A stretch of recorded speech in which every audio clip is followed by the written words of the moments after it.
Nomor 11, sebagai seorang guru, Anda menyadari bahwa ada seorang siswa yang selalu datang terlambat ke kelas.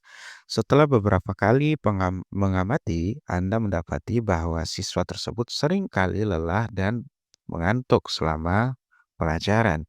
Anda menduga ada alasan tertentu di balik keterlambatan dan kelelahan siswa tersebut.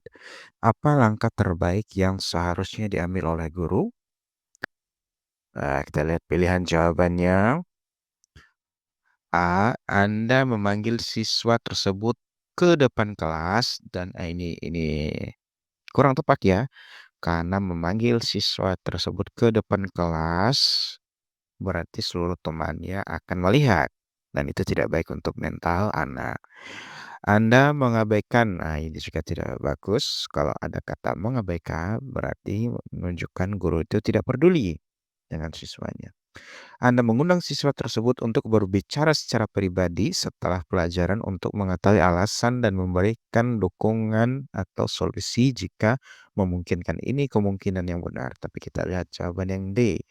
Anda segera menghubungi orang tua siswa tanpa mencoba berbicara. Nah, ini menghubungi orang tua siswa bukan hal yang bodoh, tapi tanpa mencoba berbicara ini kurang tepat. Kenapa? Harusnya kita mengajak dulu berbicara siswa, mencari tahu dulu penyebab kenapa dia datang terlambat dan kenapa dia terlihat kelelahan. Jadi jawaban yang paling tepat adalah C. Oke. Nomor 12. Selama ujian tengah semester, Anda sebagai guru menyadari bahwa salah satu siswa, Rian, sedang mencontek dari lembar ujian siswa di sebelahnya. Anda mengenali Rian sebagai siswa yang rajin dan sering berpartisipasi aktif dalam pembelajaran. Bagaimana Anda seharusnya menangani situasi tersebut tanpa merusak kepercayaan Rian kepadanya. Mungkin Rian kepada Anda seharusnya, soalnya agak salah ketik.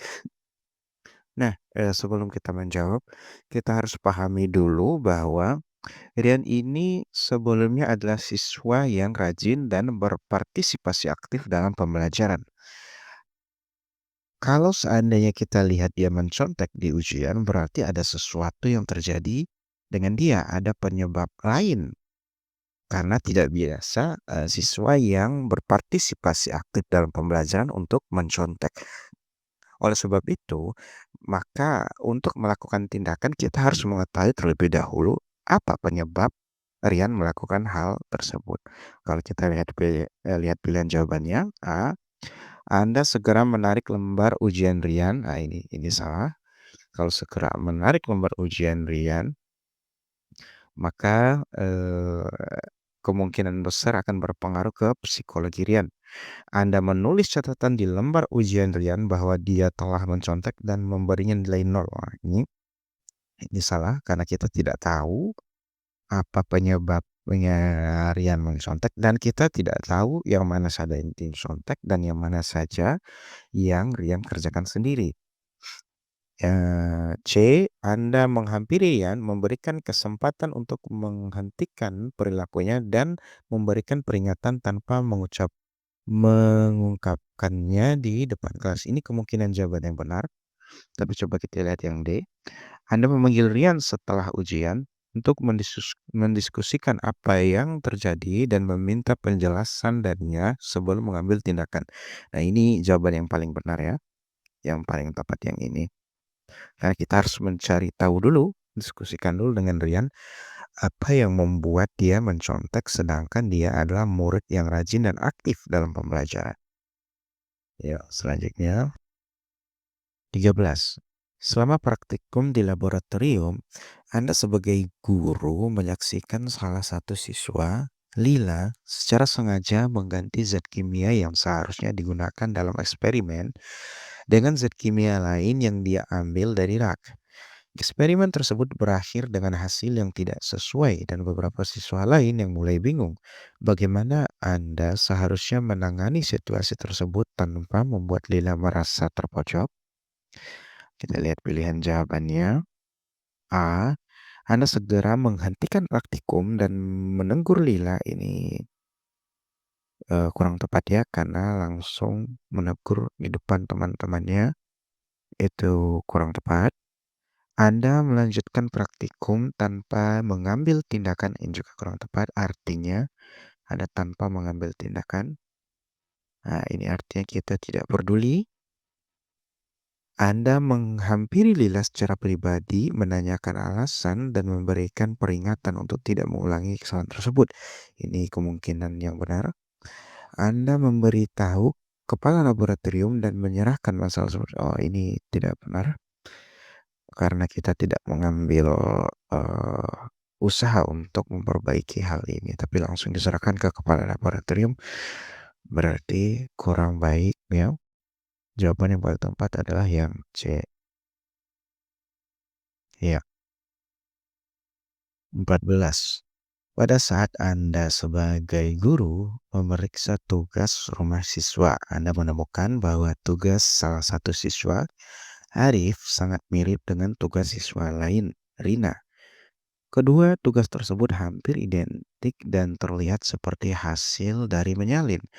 Bagaimana Anda sebaiknya menangani situasi ini untuk memastikan keadilan dan integritas akademik sekaligus menjaga hubungan baik dengan kedua siswa tersebut? Kita lihat pilihan jawabannya.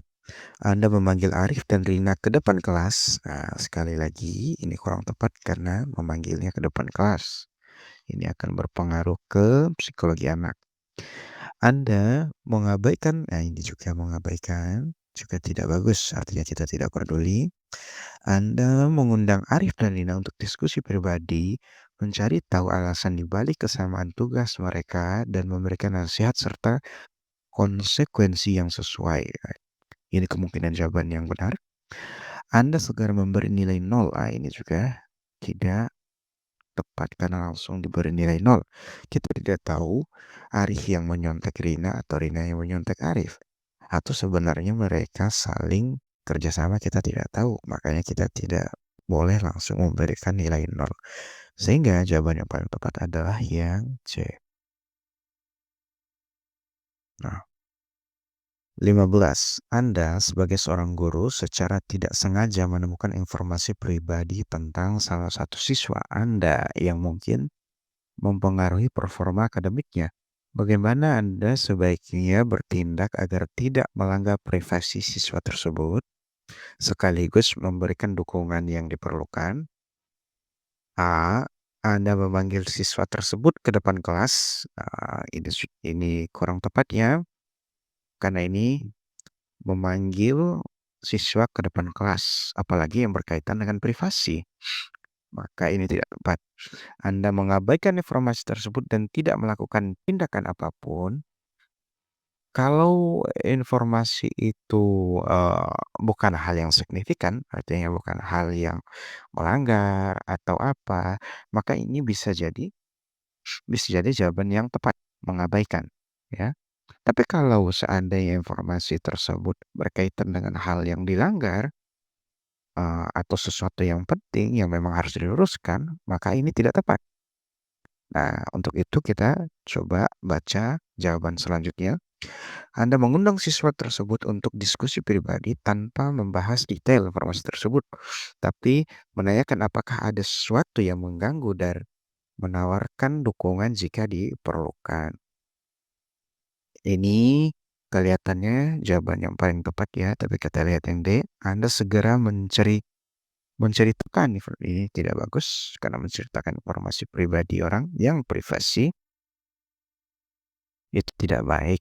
Berarti jawaban yang paling benar ini sebenarnya ada dua ya, yang B atau yang C.